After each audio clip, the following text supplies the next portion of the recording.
미가서 5장 우리 보면은 5장 여러분들이 잘 아시다시피 메시아에 대한 예언이 나옵니다. 예수 그리스도에 대한 예언. 그래서 5장 2절에 보면 베들레헴 에브라다야 너는 유다족 속에서 작을지라도 이스라엘을 다스릴 자가 내게로 나올 것이라. 그의 근본은 상고의 영혼에 있느니라. 이렇게 나오죠. 그 메시아에 대한 예언을 미가에서 하고, 그리고 이미 이사야서 53장의 메시아에 대한 예언을 이미 하죠. 그래서 우리가 생각하는 메시아, 우리가 기대하는 메시아가 뭡니까? 정말 힘있고 정치적으로 유능하고 우리를 잘 살게 하는 그런 메시아, 병든 자를 낫게 하고 그런 메시아들을 많이들 원하죠. 그러니까 그런 메시아를 우리는 기다리고 있는데, 이사야서 53장의 메시아는 그런 메시아가 아니죠. 53장을 우리 한번 잠깐 살펴보면 여러분들이 기대하는 메시아와는 전혀 다른 메시아죠. 53장 그는 주 앞에 자라나기를 순한 연 같고 마른 땅에서 나온 뿌리 같아서 고운 모양도 없고 풍채도 없은즉 우리가 보기에 흠모할 만한 아름다운 것이 없더라. 그는 멸시를 받아 사람들에게 버림받았으며 간고를 많이 겪었으며 질고를 아는 자라. 마치 사람들이 그에게서 얼굴을 가리는 것 같이 멸시를 당하였고 우리도 그를 귀하지 여기지 아니하였도다. 사람 보기에 흠모할 만한 그런 아름다움을 갖추지 못했기 때문에 우리는 그를 멸시를 한 거죠. 귀하게 여기질 않았던 겁니다. 우리가 전혀 생각하는 메시아 아니기 때문에. 오늘 미가서 우리 보면요, 미가서에서도 6절까지를 이렇게 보면요, 어떻게 보면은 문자적으로 정치적인 군사적인 메시아의 모습이 강하게 나타나요. 그래서 여기 보니까 그들이 칼로 아수르 땅을 황폐하게 하며 니므롯 땅 오기를 황폐하게 하리라. 야곱의 남은 자는 많은 각성대에 있고, 그리고 우리가 7 목자와 8 군왕을 일으켜 그를 치리니, 그러니까 어떤 강국들을 치고 다스리는, 이 당시에 가장 큰 강국인 아수르에 대한 당한 것들을 우리가 복수를 한다. 이런 것들을 이제 계속 얘기를 하고 있는 거죠. 그러니까 이 예수 그리스도, 그러니까 다윗의 후손으로 오는 그 예수 그리스도가 우리를 다스려야 되는데, 우리가 생각하는 메시아와 하나님이 보내신 그 메시아의 모습은 전혀 다르다는 얘기입니다. 우리가 잘 아다시피 인간의 모습과 인간의 생각과 하나님의 생각은 다르고, 하나님의 때와 인간의 때는 다른 것이죠. 하나님이 보내시는 그 메시아, 그리고 구원의 모습은 인간이 생각하고 인간이 바라는 구원의 모습과는 전혀 다릅니다. 성경은 전체를 그렇게 얘기하고 있어요. 특히 오늘 베들레헴으로 그 예수 그리스도가 오신다고 얘기를 하죠. 베들레헴, 너는 유다 족속 중에 작을지라도 이스라엘을 다스릴 자가 내게 나올 것이다. 작은 동네라는 거예요, 베들레헴이. 그 지금의 예루살렘으로도 밑에 그 남쪽으로 되어 있는 그 베들레헴. 이 베들레헴은 작은 곳으로 묘사가 되고, 예수님께서도 작은 자로 오셨죠. 그래서 그 베들레헴이라는 동네는 창세기 35장에 보면 그 19절에 라헬, 야곱의 둘째 부인인 라헬이 죽은 장소, 그래서 죽어서 묻힌 장소가 바로 베들레헴입니다. 특히 사사기 때 룻과 보아스의 얘기가 그 배경이 베들레헴이죠. 그 베들레헴 그 룻기의 사실 주인공은 나오미예요. 나오미. 룻과 보아스의 사이에서 낳은 그 아들이 나오미의 아들로 입적이 된 거거든요. 나오미의 뜻이 뭡니까? 기쁨입니다. 근데 나오미가 남편과 그 아들들을 잃고 자기를 기쁨으로 부르지 말고 마라라고 불러라 라고 얘기하죠. 마라가 쓰다는 겁니다. 인생이 쓴 거예요. 마라. 왜 그렇게 됐냐? 베들레헴이라는 장소, 그 지명의 이름은 떡집, 우리가 잘 알다시피 베이트가 집입니다. 그리고 레헴, 이게 떡이란 뜻이에요. 베들레헴, 베이트레헴. 그 떡집에 떡이 있어야 되는데 떡이 없는 거예요. 그 나오미 집안에 그 베들레헴에 흉년 기근이 들은 거예요. 그래가지고 떡이 없으니까, 먹고 살 수가 없으니까 모압으로 갔죠. 거기서 누굴 만나냐면 룻을 만나죠. 그래서 룻과 자기 아들인 말론이 결혼을 합니다. 근데 그 말론도 죽고 기론도 죽고 남편도 죽고 다 죽은 거예요. 그래서 룻과 같이 고향으로 와서 그 고향 베들레헴에서 왔는데 많은 사람들이 나오미가 왔구나. 이름이 기쁨이에요. 기쁨이가 왔는데 나를 기쁨이라고 얘기하지 말라라고 얘기하는 겁니다. 왜? 기쁨이 없으니까. 다 죽었으니까. 그 떡집에 떡이 없는 그 동네에 이제 떡이 생긴 거예요. 어떤 떡? 생명의 떡. 예수 그리스도 산떡이다. 요한복음에서 계속 예수님은 자기를 산떡으로 비유를 하십니다. 구약에서 먹고 마시고 먹고 죽었던 그 떡이 아니라 먹고 마시고도 죽지 않는 떡과 생수로 내가 왔다. 산떡, 산음료로 내가 왔다. 그래서 이제 베들레헴이 진짜 베들레헴이 된 거죠. 예수님이 오심을 통해서. 그래서 보아스와 그 예수 그리스도는 그 고엘이라는 동일한 그 의미를 가지고 있잖아요. 그래서 그 고엘을 통해서, 보아스를 통해서 자녀를 낳았듯이 고엘인 예수 그리스도를 통해서 많은 자녀들, 하나님의 자녀들, 그 교회가 낳는 곳. 그러려면 그 베들레헴 떡집에 떡, 예수 그리스도란 떡이 가득해야 된다는 거죠. 그 떡으로 다스림을 받으러야 돼요. 떡으로 다스림을. 그 다스릴 자로 오시고, 그 이제 나오미가 오벳을 자기 자녀로 입적을 하죠. 그러니까 그 룻이 보아스와의 사이에 오벳이 낳고, 오벳이 이새를 낳고, 그렇죠? 이새가 그 다음에 다윗을 낳게 되는 거죠. 그런 과정을 통해서 이제 그 보아스, 룻 통해서 이제 다윗이 나온다. 그것을 통해서 떡집이 가득하다라는 거죠. 그러니까 그 하나님이 이스라엘을 다스리는 방법, 하나님이 예수 그리스도를 오게 해서 우리를 구원하는 방법은 아들을 낳아야 되는데, 이 과부들이 어떻게 아들을 낳습니까? 남편을 얻어야 되는데 그 남편을 어떻게 과부들이 얻을 수가 없어요. 우리 인간의 의지로는 얻을 수 없지만 하나님을 의지하고 하나님께서 주신 그 삶을 통해서, 그 삶 속에서 하나님을 의지하고 하나님께 간구하며 그 예수 그리스도의 메시아를 오시기를 기다리는 그런 자들에게 하나님께서 역사하시고 하나님께서 다스린다는 거예요. 그들을 통해서 하나님의 자녀를 생산하고 낳는다는 거죠. 그게 베들레헴을 통해서 나는 거예요. 그래서 그 3절에 보니까 여인이 해산하기까지 그들을 붙들어 두시겠고 그 후에 그 형제 가운데 남은 자가 이스라엘 자손으로 돌아오리니. 그 여인이 해산, 그 예수 그리스도가 오시기까지 우리는 남은 자로 하나님께서 만들어 주신다는 거예요. 남은 자 아시죠? 남은 자는 샤알 동사를 히브리를 써서 모든 것이 없게 된 자, 무가 된 자들. 그 남은 자는 이제 잘려진 그루터기에 있는 자들을 얘기하는 거죠.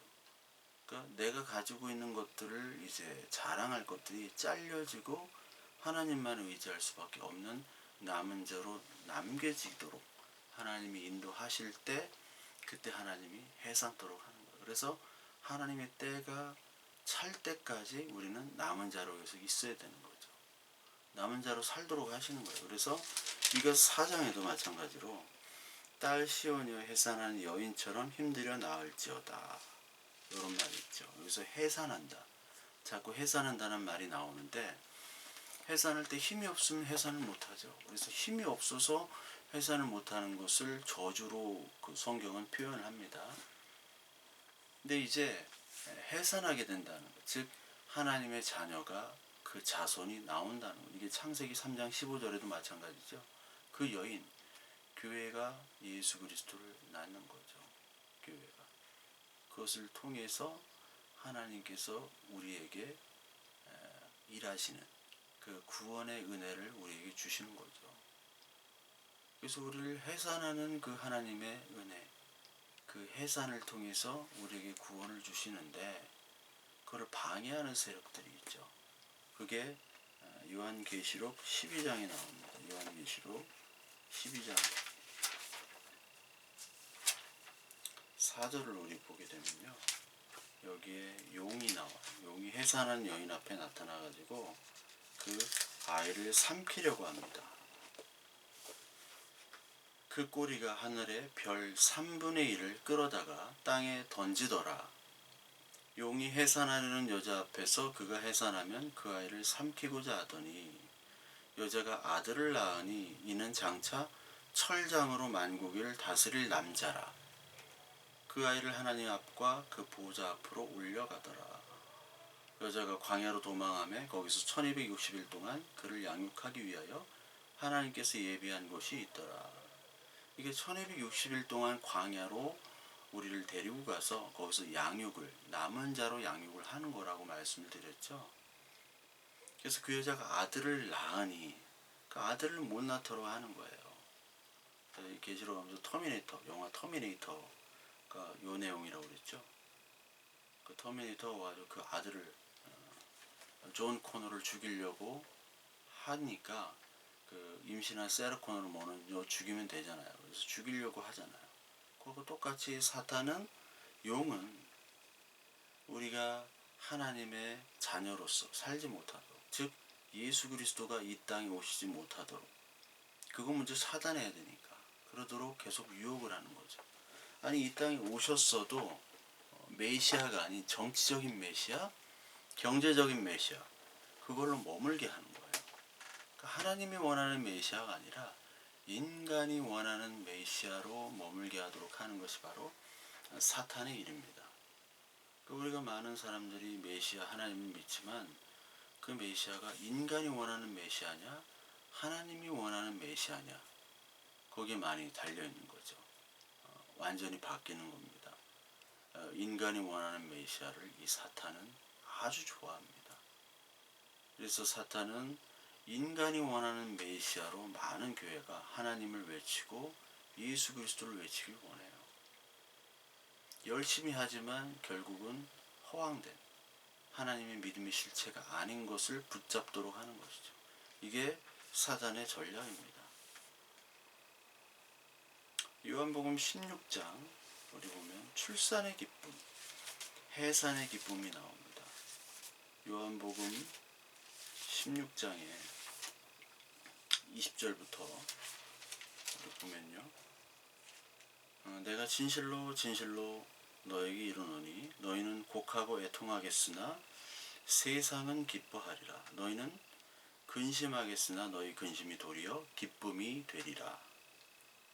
여자가 해산하게 되면 그때가 이르렀으므로 근심하나 아기를 낳으면 세상에 사람이 난 기쁨으로 말미암아 그 고통을 다시 기억하지 아니하느니라. 지금은 너희가 근심하나 내가 다시 너희를 보리니 너희 마음이 기쁠 것이요 너희 기쁨을 빼앗을 자가 없으리라. 너희가 세상이 기뻐할 때 너희는 근심하고 세상이 애통할 때 너희는 기뻐하는 것. 이것이 바로 그리스도인의 모습이죠.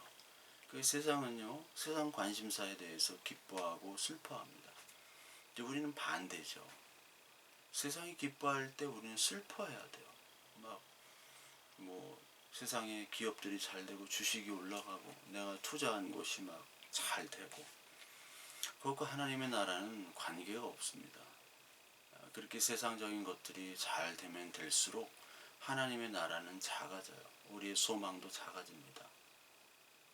살면서 느끼는 것들이 있는데 요즘 와서 더욱더 느끼는 것들이 인간이 열심과 인간이 잘됨을 통해서 우리가 편해지긴 하지만 하나님의 나라, 하나님이 보시기에는 악한 것들이 더 많이 생긴다는 것을 요즘 들어 너무나 절실하게 느껴지고 있어요.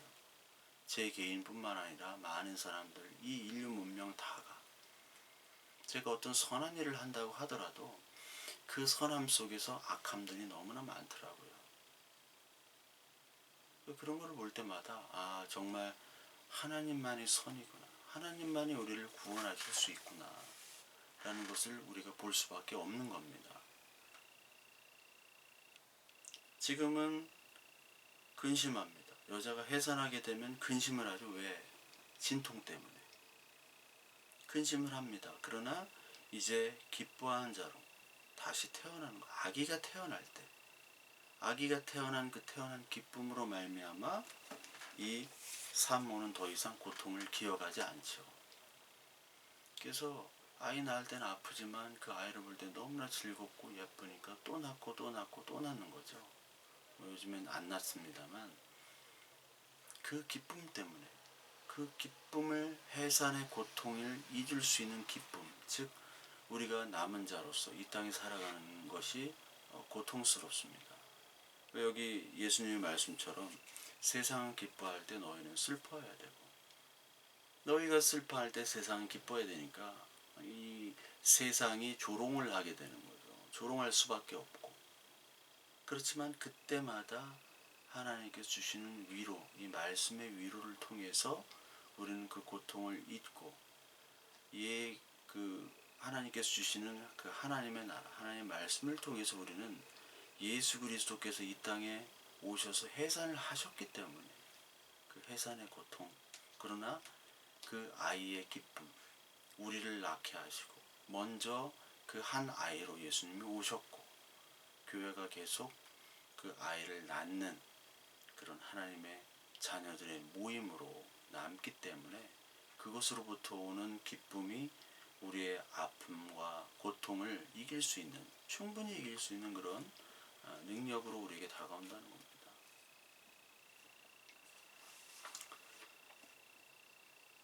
그리고 여기 미가서 5장 여기 4절을 보게 되면요, 그가 여호와의 능력과 그의 하나님 여호와의 이름을 위엄을 의지하고 서서 목축하니 그들이 거주할 것이라. 이제 그가 창대하여 땅끝까지 미치리라.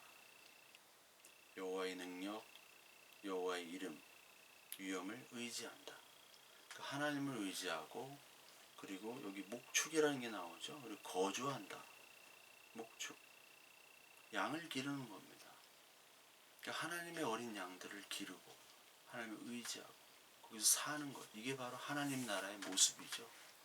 그게 바로 예수 그리스도를 믿는 교인들, 그리스도인 성도들의 모습, 그게 교회의 모습이라는 겁니다. 그걸 4절에서 얘기하고 여기 5절은 이제 평강을 얘기합니다. 샬롬. 인간의 샬롬은 내가 잘 되는 게 샬롬이죠. 건강한 게 샬롬이고 돈 많고 힘 있는 게 샬롬입니다. 그러나 세상이 주는 그런 샬롬은 전쟁과 그리고 경쟁과 그리고 약탈이 있죠. 내가 먼저 승자가 돼야지 샬롬이 없기 때문에. 근데 예수님이 주시는 샬롬은 인간의 상태와 조건과 상관없는 그리스도를 통한 샬롬입니다. 그래서 이 사람은 평강이 될 것이라. 아수르 사람이 우리 땅에 들어와 우리 궁들을 밟을 때에는 우리가 7 목자와 8 군왕을 일으켜 그를 친다. 목자와 군왕. 목자와 왕이라는 것은 이게 예수 그리스도를 얘기하는 거죠. 예수 그리스도. 그러니까 특히 이제 7 목자, 온전한 예수 그리스도를 얘기해. 8 군왕. 8이라는 숫자는 사실 부활의 숫자입니다. 그래서 난 지 8일 만에 할례를 받는다는 것은 내가 그 살을 띄고 다시 띵 상태가 바로 다시 부활이라는 거예요. 특히 이 할례가 세례잖아요. 세례는 내가 죽고 예수 그리스도와 함께하는 내 새로운 자아가 산다. 죽음과 부활을 같이 동시에 나타나고 8이라는 숫자가 바로 부활이라는 숫자예요. 7까지가 완성이 되고 그 다음에 다시 온전한 하나님의 나라, 그 8을 얘기하는 그 온전한 하나님, 부활의 하나님으로 말미암아 이 아수르의 모든 그 땅을 황폐하게 하는 거죠. 아수르 사람. 이 당시에 최강대국이 아수르였습니다.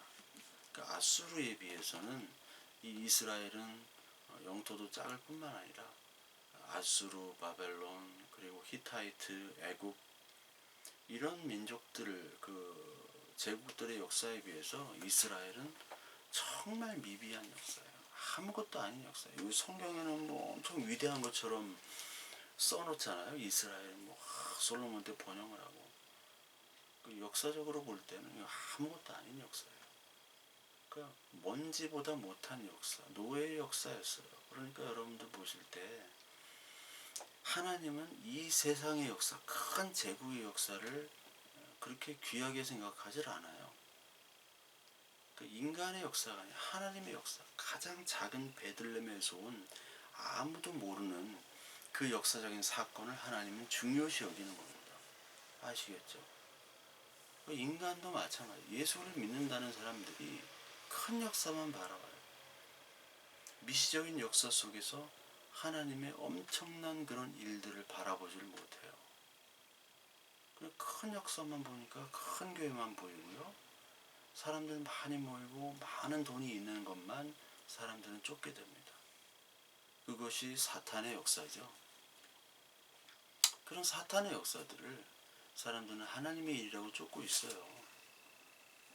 이때의 역사들, 아수르를 위주해서 특히 미가 활동했던 히스기야 왕, 히스기야 아버지 아하스는 그 성전을 아수르식으로 리모델링했다고 얘기를 했죠. 아수르식으로 리모델링을 할 정도로 거기에 아수르를 4대했죠. 사실 아수르라는 나라는 문화적 후진국입니다. 바벨론이나 애국 같은 그런 문화적이고 어떤 역사와 전통을 자랑하는 그런 나라가 아니에요. 단지 싸움만 잘했어요. 싸움만. 아수르는. 우리도 마찬가지로 그 청나라 후금이라고 하죠. 누르하치가 이제 세운 후금. 싸움만 잘했어요. 만주에서 살던 금나라.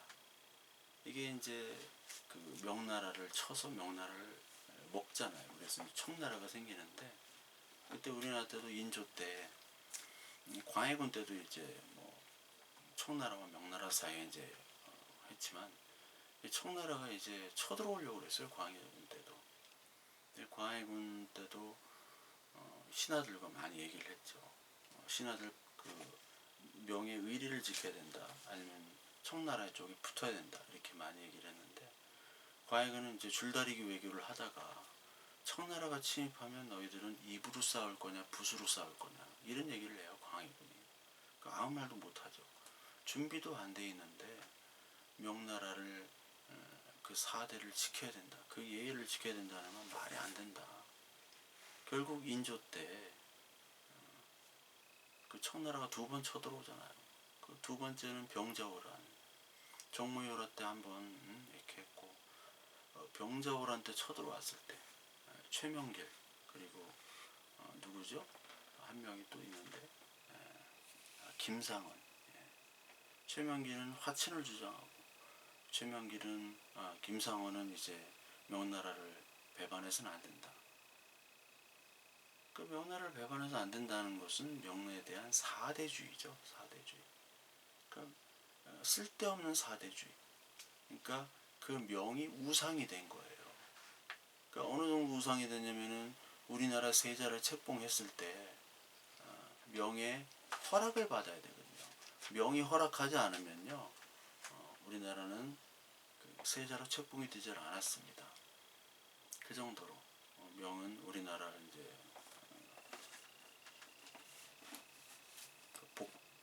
속국으로 이제 삼았던 것이죠. 그것처럼 이 미가 때도 아수르의 속국이 된 거예요. 그렇지만 이제 하나님 예수 그리스도를 통해서 이제 아수르가 황폐하게 된다. 그리고 6절에 그가 우리를 그에게서 건져내리라.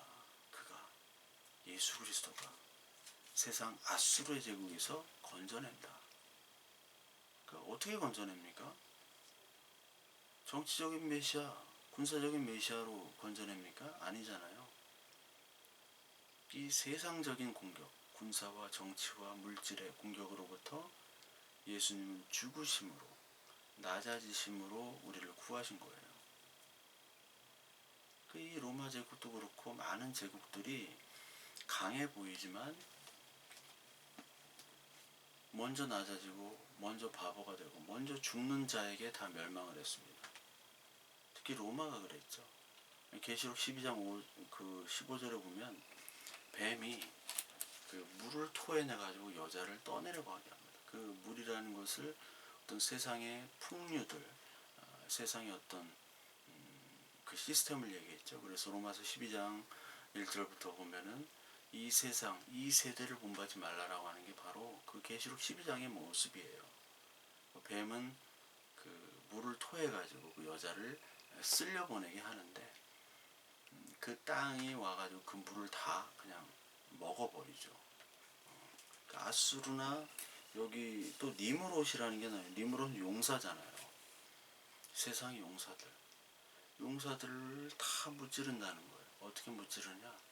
예수 그리스도의 말씀으로. 그러니까 세상 영웅주의를 이길 수 있는 힘은 예수 그리스도의 말씀입니다.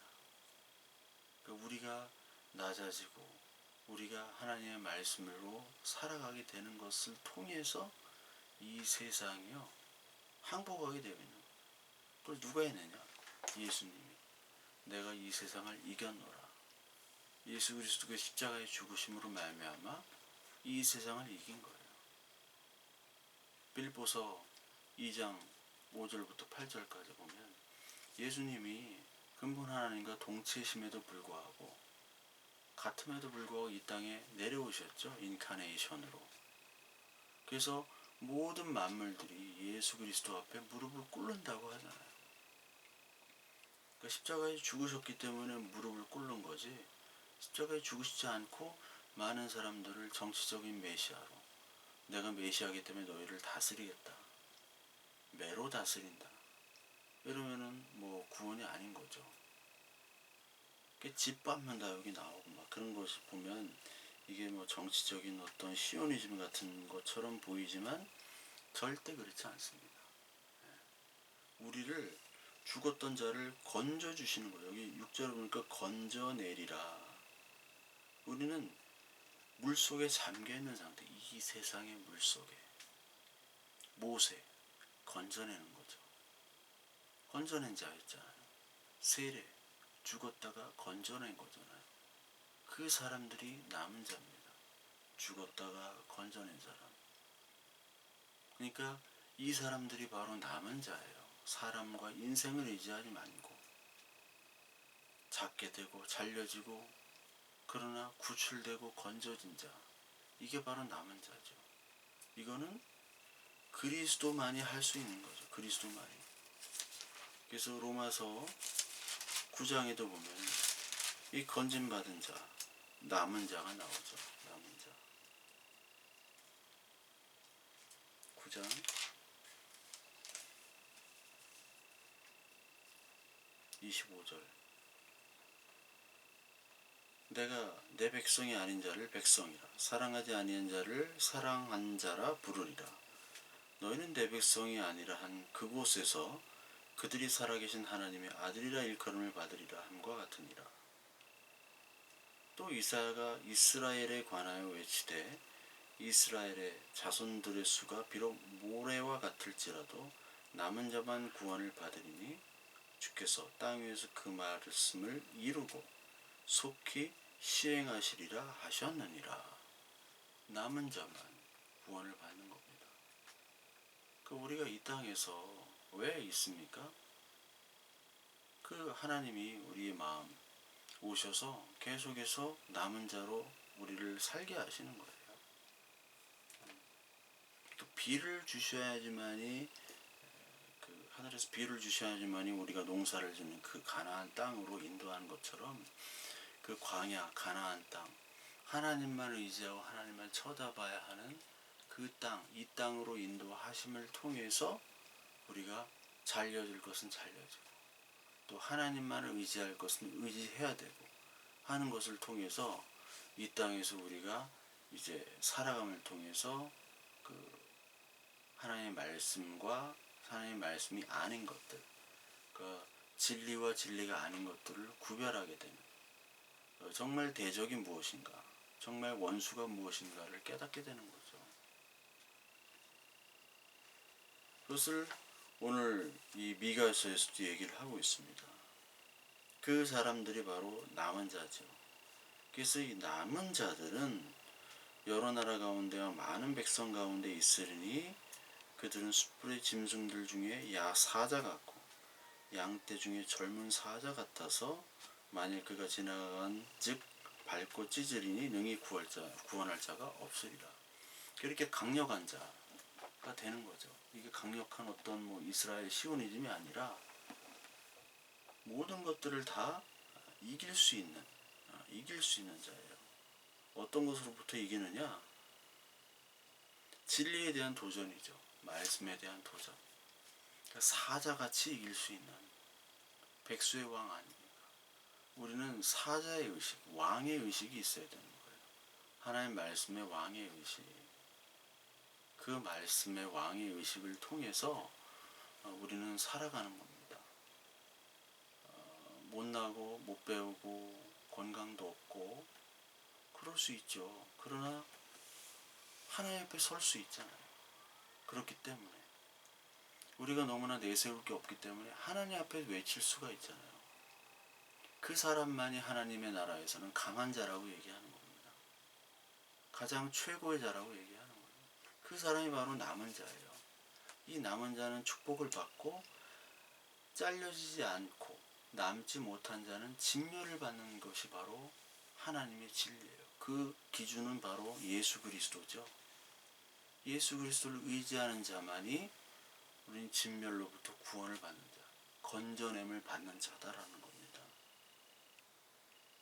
그래서 9절에 내 손이 내 대적들 위에 들려서 내 모든 원수를 진멸하기를 바라노라.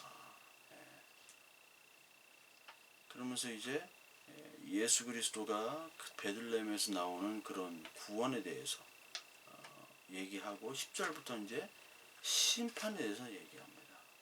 이게 예수 그리스도의 오심은 구원과 심판이 동시에 나타나는 거예요. 그렇죠. 10절에 보니까 여호와께서 이르시되 그날에 이르러는 내가 내 군마를 내 가운데서 멸절하며 내 병거를 부수며. 군마, 병거, 이게 군사적인 의미를 얘기하는 거죠. 힘을 파괴한다. 견고한 성, 군사력, 이걸 하나님 무력화시키는 거죠. 그러니까 정치, 군사, 이 메시아를 원하는 사람들을 심판하는 거예요. 왕이 가져야 될 게 말병거를 가지지 말아야 되잖아요. 왕의 조건으로 신명기에서 얘기하셨죠. 그 병거와 말과 여자를 많이 가지 말라. 이게 하나님이 원하시는 왕의 조건이었어요. 이것들을 내가 다 부숴버리겠다. 그러니까 하나님이 아닌 인간의 힘을 의지하는 것들을 내가 다 부순다는 거예요. 11절에 모든 견고한 성, 그러니까 하나님의 말씀으로 우리의 모든 견고한 성들이 부서져야 되는 거예요. 가나안에 그런 여리고성이 부서지듯 부서져야 된다는 거예요. 그러니까 이것이 심판이에요, 우리에게. 또 우리가 심판이 있어야지만이 구원이 있는 겁니다. 단절되고 잘려짐이 있어야지만이 하나님을 바라보는 하나님의 구원이 생기는 거예요. 그리고 내가 또 복수를 손에서 끊으리니 내게 다시는 점쟁이가 없게 될 것이며 우상과 주상을 너희 가운데서 멸절하리니 내가 내 손으로 만든 것을 다시는 섬기지 아니하리라. 복술, 점쟁이. 그러니까 계시록 22장 맨 마지막에 보면 개들, 점술가들, 음해자, 살인자, 우상 숭배자 이런 자들을 다 지옥 불로 심판하신다고 하셨죠. 그 점술가들이 너무 많아요 지금. 너무나 정치화된 그런 교회도 많고, 그 목회자들이 점쟁이가 되어버렸죠. 점도 못 치면서 그래요.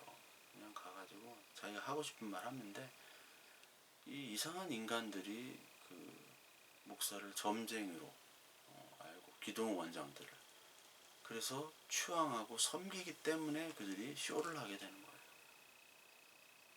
근데 복술과 점쟁이, 이들은 하나님의 심판의 대상이다. 그러니까 어디 기도원 가가지고 뭐 점을 본다던가 예언을 받는다던가 뭐 방언을 받는다던가 이런 거는 다 하나님이 심판의 대상으로 하나님이 하시는 겁니다.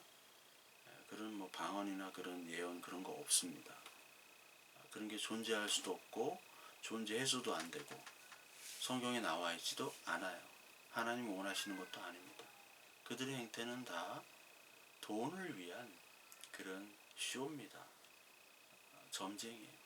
실제 그 점쟁이 같은 능력이 없어요. 그런 능력이 있다면 또 몰라요. 예수의 이름을 하든 뭘 하든 능력이라도 보여야 되는데 그런 능력도 없어요. 그러면서 그들은 하고 있어요. 돈을 위해서. 심판입니다. 그런 자들을 다 없애는 거죠. 우상들, 우리가 탐심이 우상이라고 그랬죠. 그 탐심들도 다 제거를 하겠다. 그 세상의 힘을 의지하면 심판이고, 인생을 의지하고 병거를 의지하고 우상을 의지하고, 우상이라는 것은 내가 만든 거기 때문에 나를 심판한다는 거예요. 인간을 심판한다는 겁니다. 그래야지만이 남은 자로 하나님의 구원을 얻겠다는 겁니다. 내가 아세라 목상을 너희 가운데 빼버리고 성읍을 멸할 것이요 진노와 분노로 순종하지 않은 나라에 갚으리라 하셨느니라. 결국 이렇게 우상숭배한 이스라엘을 포로로 잡혀가게 하시죠. 바벨론에게. 그래서 다시 돌아오게 할 때는 참 그 남아있는 자들은, 예루살렘에 남아있는 자들은 뭐 저는 자, 소경, 힘없는 자, 건강치 못한 자, 이런 사람들은 다 남아있고요. 예루살렘, 그 유다에 똑똑한 사람들, 다니엘 같은 이런 애들이 바벨론 포로로 끌려갔어요. 그 남아있는 자들은 하나님을 의지할 수밖에 없죠. 그 의지함을 통해서 하나님의 능력과 하나님의 위로하심을 날마다 경험하는 삶, 그 삶으로 우리를 지금 남겨두신 겁니다. 누가복음 14장 15절 24절에 보면 잔치를 베풀죠. 잔치를 베푸는데 이게 뭐 종 보내가지고 다 초청을 하지만 나는 밤매야 되고 뭐 소를 사가지고 시험해야 된다고 그러고 장가를 들어야 된다, 뭐 장사를 해야 된다 그래서 못 간다고 하죠. 그 누가복음 14장에 보면요. 그래서 겨우 초대한 사람이 누구냐? 21절에 보니까 빨리 시내의 거리와 골목으로 나가서 가난한 자들과 몸 불편한 자들과 맹인들과 저는 자들을 데려오라. 가난한 자, 맹인, 저는 자들 다 데려오죠. 그래서 주인에게 강권하여 내 집을 채우라. 우리가 그런 자일 수 있습니다. 아무에게도 위로받지 못하고 인간에게 위로받지 못하는 그런 비참한 삶을 살 수가 있죠. 그러나 요즘 분명히 아셔야 될 것은 우리가 그런 비참함에 빠져서는 안 된다는 겁니다. 왜냐하면 우리는 하나님의 자녀이기 때문에 그렇죠. 우리의 실생활은 비참할 수 있으나 우리의 마음까지는 빼앗겨서는 안 됩니다. 왜냐하면 우리에게는 하나님의 말씀이 있고요. 우리에게는 온전한 하나님이 있고 그 온전한 하나님의 나라의 다스림이 이 땅에도 이미 있으며 온전한 하나님의 나라가 이루어질 것을 우리는 소망하기 때문에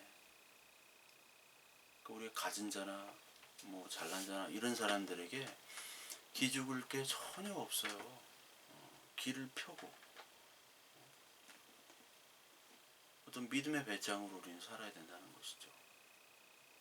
왜? 우리는 남은 자이기 때문에, 건져진 자이기 때문에. 그래서 가진 자, 뭐 잘난 자 있지만 그들은 하나님을 의지하지 않고 인간을 의지하기 때문에 그들의 모습을 볼 때 정말 긍휼히 여기고 불쌍히 여겨줄 수밖에 없어야 돼요. 진짜 신자라면 정말 불쌍하다. 쟤는 가진 게 돈밖에 없네.